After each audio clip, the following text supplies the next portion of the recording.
on peut très bien prendre l'exemple du, du terrorisme. De toute façon, on a l'impression que il faut toujours qu'il y ait une peur, donc une peur chasse l'autre.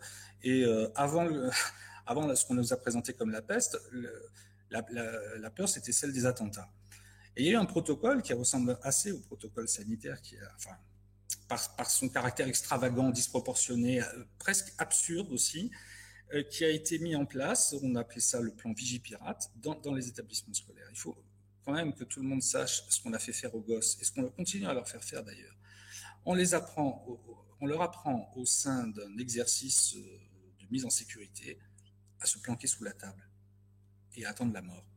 Ce qui, euh, mais passe l'entendement. Je veux dire, si vous êtes dans une situation pareille, c'est la dernière chose que vous ferez, évidemment. Enfin, je l'espère. Euh, voilà. Moi, je pense que là, on est en train de créer euh, quelque chose qui, effectivement, doit s'appeler la soumission et qui est très différent de l'obéissance. Je suis absolument pas pour la désobéissance parce que effectivement la désobéissance ne fait que renforcer les pouvoirs.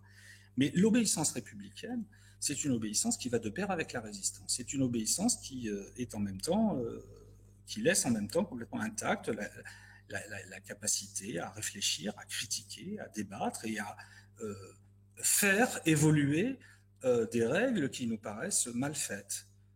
Or, c'est ça qui est interdit. C'est ça qui est interdit parce que euh, l'argument de la santé, le principe de précaution paralyse le jugement de tout le monde et surtout, on moralise toute chose. Vous voyez bien que là, nous sommes des mauvais citoyens, nous sommes des complotistes, nous sommes enfin, voilà, nous sommes des mauvais, tout simplement. C'est pas la peine d'aller multiplier les termes.